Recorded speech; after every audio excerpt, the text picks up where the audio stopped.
Sa mga nakaraang araw, isang balita ang kumalat na mabilis sa social media at sa mga mainstream news outlets ng Pilipinas, isang balitang tila simple sa simula, ngunit puno ng mas malalim na kahulugan. Ang usapin ay tungkol kay Eman Bacosa Pacquiao at ang kanyang hindi paglitaw sa publiko. Bilang isa sa mga bumati ng maligayang kaarawan sa kanyang ama, ang pambansang kamao, si Manny Pacquiao. Ang kaarawan ni Manny ay palaging malaking okasyon sa buong bansa. Hindi lang ito simpleng pagdiriwang sa loob ng tahanan. Ito ay isang nasyonal na pangyayari na hinihintay ng marami. Libu-libong tao ang dumadalo sa General Santos City, ang bayan na naging tahanan ng kanyang mga pangarap, ang lugar kung saan nagsimula ang kanyang paglalakbay mula sa kahirapan tungo sa kasikatan. Mga politiko mula sa iba't ibang partidong politikal, artista at mga kilalang personalidad sa showbiz, mga dating kasamahan sa boxing na nakasama niya sa ring at sa training camp, mga kaibigan mula sa iba't ibang larangan ng buhay, at syempre, ang kanyang pamilya, lahat ay nagpapakitang naroon, handang magbigay ng pagkilala at pagmamahal sa isang taong naging simbolo ng pag-asa para sa milyon-milyong Pilipino. Ngunit sa gitna ng lahat ng iyon, may isang pangalan na hindi nabanggit. Walang Instagram post na may sweet na mensahe, walang Facebook greeting na may litrato nilang magkasama, walang tweet na puno ng emosyon at pagmamahal, walang litrato sa celebration na nagpapakitang siya ay kasama sa selebrasyon. Si Eman, ang anak ni Manny sa labas ng kasal, ay wala sa listahan ng mga publiko at lantarang bumati. Ang kanyang katahimikan ay naging balita. Ang balita ay unang lumabas sa Pangmasa, isang seksyon ng Philstar na nakatuon sa mga kwentong mas pangmasa at pop culture. Sa kanilang ulat, walang direktang akusasyon ng anumang problema. Walang pahayag na may tampuhan o hidwaan sa pagitan ng ama at anak. Walang sensasyonal na headline na nagsasabing may alitan o pagkakawatak-watak ng pamilya. Ngunit mayroon silang isang obserbasyon, isang simpleng pagtukoy sa katotohanan, na si Eman ay hindi kabilang sa mga lumitaw na bumati ng matagumpay na kaarawan kay Manny. At sa kultura ng Pilipinas, kung saan ang mga simbolikong kilos ay may malaking kahulugan, ang katahimikang ito ay naging mapansin. Ang tono ng artikulo ay maingat. Hindi ito nanghusga ng mabilis. Hindi ito nag-assume ng masama o gumawa ng maling konklusyon. Sa halip, inilatag nito ang mga katotohanan at hinayaan ang mga mambabasa na bumuo ng sariling konklusyon batay sa impormasyon na mayroon. Ayon sa ulat, si Eman ay abala sa kanyang mga profesional na commitment, partikular na sa mga bagong endorsement deals na kanyang napirmahan sa nakaraang mga linggo. Ang kanyang kalendaryo ay puno ng mga tapings, photoshoots, meetings sa mga brand representatives at iba pang aktibidad na bahagi ng kanyang lumalaking karera. Ang kanyang buhay bilang isang lumalaking personalidad sa boxing at entertainment ay nangangailangan ng maraming oras at atensyon at hindi madaling balansehin ang lahat. Ang explanation na ito ay logical at makatwiran sa anumang praktika. Makatwiran para sa sinumang profesional na may maraming responsibilidad. Praktikal para sa isang taong nagsisimula palang bumuo ng sariling pangalan at reputasyon. Ngunit sa mundo ng social media, kung saan ang bawat kilos o kawalan ng kilos ay sinusuri ng detalyado at pinag-uusapan ng marami, ang simpleng paliwanag ay hindi palaging sapat para sa publiko. Ang mga tao ay naghahanap ng mas malalim na kwento. Gusto nilang malaman ang tunay na dahilan sa likod ng mga bagay-bagay. Gusto nilang magkaroon ng drama, ng conflict, ng tension na mas exciting kaysa sa simpleng abala lang siya. Ito ang realidad ng pagiging bahagi ng isang pamilyang tulad ng Pacquiao. Ang bawat hakbang, bawat desisyon, bawat kilos o hindi paggawa ay binibigyan ng interpretasyon. Ang publiko ay may inaasahan, may standard na dapat sundin, at kapag may kulang sa inaasahan, doon nagsisimula ang mga tanong. Para maintindihan ng husto ang sitwasyon, kailangan nating tumingin sa mas malawak na konteksto ng buhay ni Eman Pacquiao. Siya ay hindi simpleng anak lamang ng isang kilalang tao. Siya ay isang individual na may sariling pangarap, sariling mga hangarin, at sariling landas na sinusubukang tahakin. Ipinanganak siya sa isang sitwasyon na komplikado bilang anak sa labas ng kasal ng isang taong nagiging simbolo ng bansa. Mula pa noong bata, alam na niya na ang kanyang buhay ay magiging iba, na ang kanyang relasyon sa kanyang ama ay hindi magiging katulad ng karaniwang ama't anak dahil sa mga spotlight, cameras at publiko na laging nakaabang. Sa kabila ng mga hamon, si Eman ay nagpakita ng determinasyon na gumawa ng sariling pangalan. Hindi niya gustong kilalain lamang bilang anak ni Manny Pacquiao. Gusto niyang maging Eman Pacquiao, isang taong may sariling identidad, sariling accomplishments, at sariling legacy. Kaya naman pumasok siya sa boxing, ang mismong larangan na nagbigay ng kasikatan sa kanyang ama. Ngunit sa halip na takasan ng anino ng kanyang tatay, mas lalong lumaki ang pressure. Ang bawat laban niya ay kinukumpara sa mga laban ni Manny. Ang bawat galaw niya sa ring ay sinusuri kung may pagkakapareho o pagkakaiba sa estilo ng kanyang ama. Ngayong nagsisimula siyang kumuha ng mga endorsement deals, ang larangan ay lumawak. Hindi na lang siya boxer. Siya ay naging brand ambassador, influencer at public figure. Ang kanyang mukha ay lumalabas sa mga billboard, sa mga commercial, sa social media ads. Ang kanyang buhay ay naging mas public, mas accessible, at dahil doon, mas scrutinized. Mas maraming taong nakatingin, mas maraming opinyon, mas maraming expectation. At dito pumapasok ang issue ng kaarawan ni Manny. Sa madaling salita, ang pagdiriwang ay hindi lang personal na okasyon. Ito ay public event na may malaking simbolismo. Ang pagdalo, ang pagbati, ang pagpapakita ng suporta. Lahat ng ito ay nakikita ng publiko bilang mga indikasyon ng estado ng relasyon sa loob ng pamilya. Kaya naman, nang mapansin na wala si Eman sa mga bumati publicly, agad na nag-react ang mga tao. Ngunit ano ba talaga ang ibig sabihin ng katahimikan? Ito ba ay senyales ng problema? Ito ba ay pagpapakita ng Cold War sa pagitan ng ama at anak? O ito ba ay simpleng resulta ng isang abala na schedule at isang personal na desisyon na huwag gawing public spectacle ang lahat ng aspeto ng pamilyang buhay? Sa mundo ng social media, ang kultura ng pics or it didn't happen ay naging dominante. Kung walang litrato, walang video, walang post, parang hindi nangyari. Ngunit ang reality ay mas komplikado kaysa doon. May mga taong mas gusto ang privacy, may mga pamilyang hindi nangangailangan ng validation mula sa publiko para malaman na mahal nila ang isa't isa. May mga relasyon na mas malalim at mas tunay dahil hindi ito pinoproject para sa likes at comments. Mayroon ding possibility na tumawag si Eman ng pribado, na nagpadala siya ng mensahe na hindi niya kailangang i-share sa buong mundo. Na bumisita siya sa iba pang araw, nang walang kamera, nang walang media, nang walang mga taong nakaabang. Ang mga ganitong gesture ay walang halaga sa usapan ng social media, ngunit sa tunay na buhay, ito ang mga bagay na mas may meaning. Ang problema ay naging sa kultura ng instant information at constant connectivity, ang mga tao ay nakakalimutang may mga aspeto ng buhay na dapat manatiling private. Hindi lahat ay para sa consumption ng publiko. Hindi lahat ay dapat i-broadcast. At ang expectation na lahat ng mahahalagang sandali ay dapat nakadocument online ay lumilikha ng undue pressure sa mga taong nasa public eye.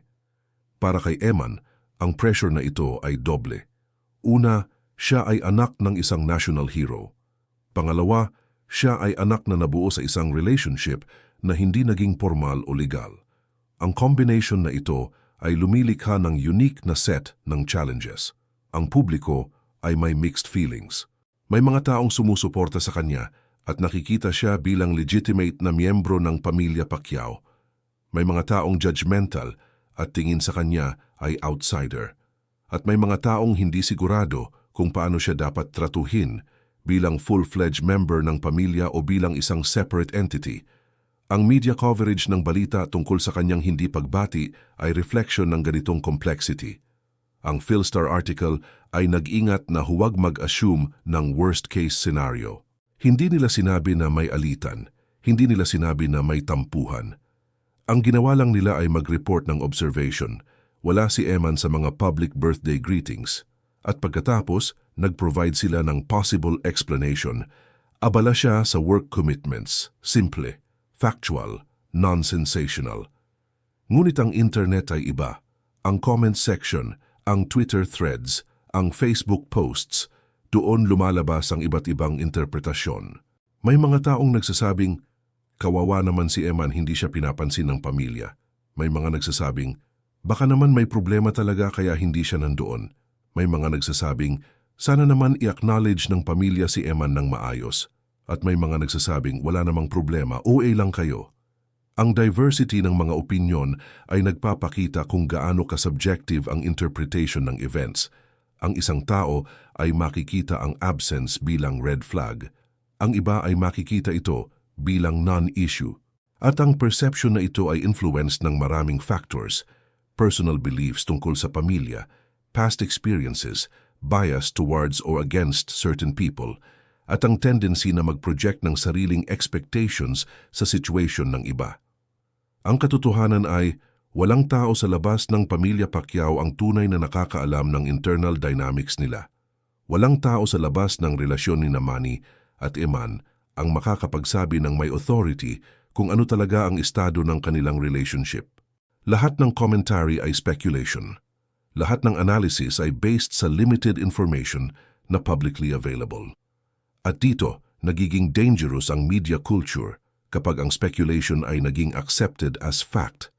Isa pang mahalagang punto ay ang pagkakaiba ng generational attitudes towards privacy at social media. Si Manny Pacquiao ay lumalaki sa generation na walang social media. Ang kanyang mga achievements ay documented through traditional media, newspapers, TV, radio. Ngayong may social media, siya ay active, pero hindi sa level ng younger generation. Si Eman sa kabilang banda ay bahagi ng generation na lumaki na may Instagram, Facebook, Twitter, TikTok.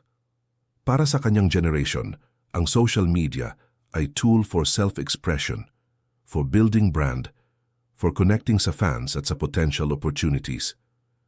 Ngunit sa kabila ng pagiging digital native, si Eman ay maaaring may personal preference na huwag gawing lahat ng bagay ay content. May mga boundaries na gusto niyang i-maintain. May mga aspeto ng buhay na gusto niyang i-keep para sa sarili at sa tunay na mga mahal sa buhay, hindi para sa mga estranghero sa internet.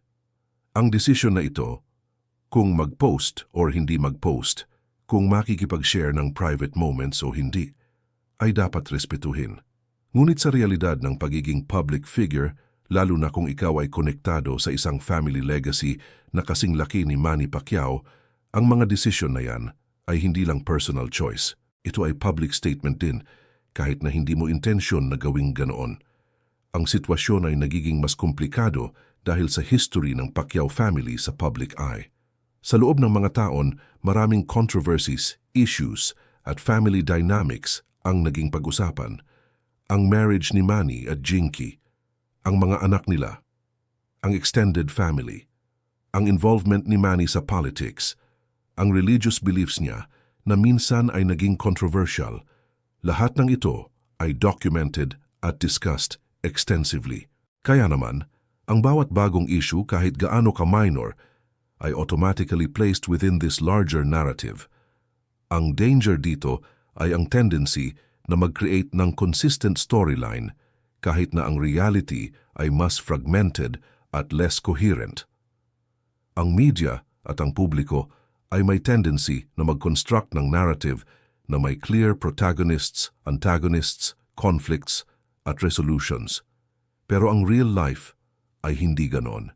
Ang real relationships ay messy, complicated, full of nuances na hindi madaling makapture sa isang headline o sa isang viral post. Para kay Eman, ang challenge ay kung paano mag-navigate ng ganitong environment, kung paano magpatuloy sa paggawa ng sariling career habang hindi completely alienating himself mula sa family name na part ng kanyang identity, kung paano mag-balance ng public expectations at personal boundaries, kung paano maging authentic habang nasa public eye. Ang mga endorsement deals na nabanggit sa article ay significant sa konteksto na ito. Ang mga deals na ito ay indication na si Eman ay successfully building his own brand, na may mga kumpanya na nakikita ang value niya as independent entity, hindi lang bilang anak ni Manny. Ito ay achievement na dapat i-celebrate. Ngunit at the same time, Ang mga commitment na kasama ng mga deals na ito ay nangangailangan ng time, energy at focus na maaring mag-conflict sa expectations ng family obligations. Ito ay dilema na common sa lahat ng taong sumusubok na mag-succeed sa career habang maintaining family relationships. Ang pagkakaiba lang para kay Eman ay lahat ng ito ay nangyayari sa public stage, kung saan ang bawat conflict, bawat missed event, bawat perceived slight ay instantly analyzed at discussed ng thousands ng tao. Ang question na dapat nating itanong ay, bakit ba importante sa atin ang issue na ito? Bakit ba natin gustong malaman kung may problema ba o wala sa pagitan ni Eman at Manny? Ano ang stake natin sa kanilang relationship?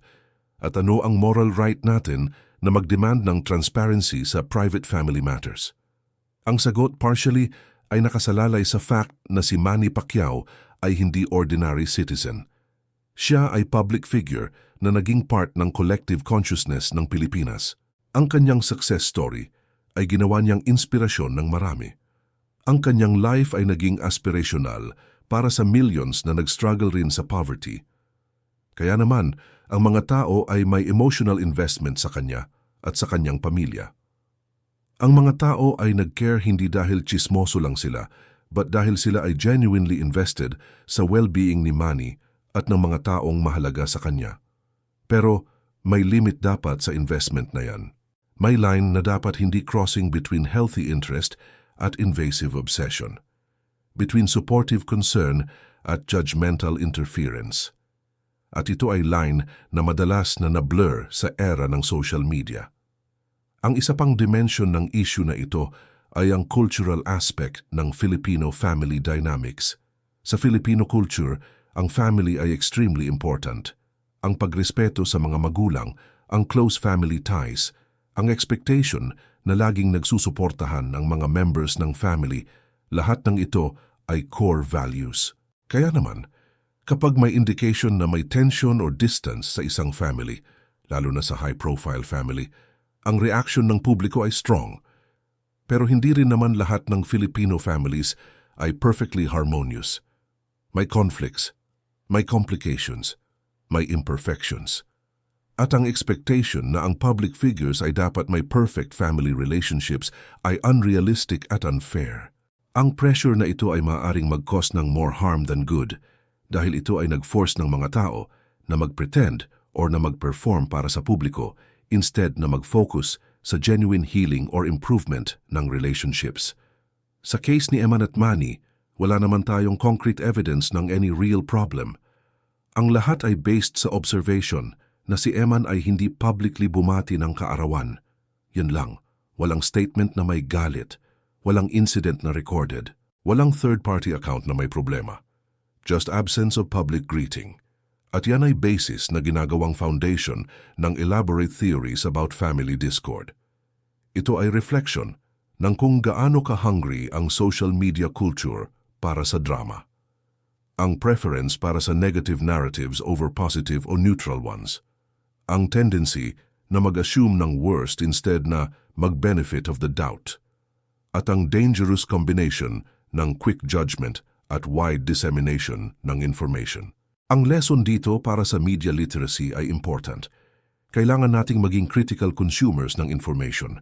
Kailangan nating tanungin, ano ang source, ano ang evidence, ano ang bias, ano ang underlying assumptions, at kailangan nating mag-exercise ng restraint sa pag-share ng unverified information o speculation na disguised as fact. Para kay Eman, ang lesson ay iba. Ang challenge niya ay kung paano mabuhay sa world na ito na may integrity, na may boundaries, at na may sense ng self na hindi completely determined ng public perception. Ang challenge ay kung paano mag-thrive professionally habang protecting personal well-being emotionally at psychologically. At para sa publiko, ang lesson ay dapat mag-reflect tayo kung bakit tayo nag-care ng ganito ka-deeply sa mga bagay na hindi naman directly affecting us. Kung ano ang satisfaction na nakukuha natin sa pag-discuss ng private lives ng ibang tao. At kung ano ang responsibility natin as consumers at propagators ng information. Ang balita tungkol kay Eman at sa kanyang absence sa public birthday greetings kay Manny ay simple observation na naging elaborate discourse. Ito ay case study ng social media culture, ng celebrity worship, ng Filipino family values, ng generational differences, at ng challenges ng maintaining privacy sa increasingly transparent world. Wala tayong right na mag-demand ng explanation mula kay Eman o sa Pacquiao family. Wala tayong right na mag-judge based sa incomplete information. Ang meron lang tayo ay responsibility na maging respectful, thoughtful, at aware ng impact ng ating words at actions sa buhay ng ibang tao. Sa huli, ang bawat tao, kahit sino pa yan, gaano man ka-famous o ka-ordinary, ay deserving ng basic respect para sa kanilang privacy at autonomy. Ang bawat tao ay may right na gumawa ng decisions tungkol sa kanilang sariling buhay na walang undue interference o judgment mula sa mga taong hindi naman personally involved. Si Eman Pacquiao ay may sariling journey. Ang journey na yan ay mag-unfold sa sarili nitong pace at direction. At ang best na magagawa natin bilang observers ay maging supportive, understanding at respectful ng boundaries habang grateful pa rin sa moments na choose niya na i-share sa atin ang parts ng kanyang buhay at career.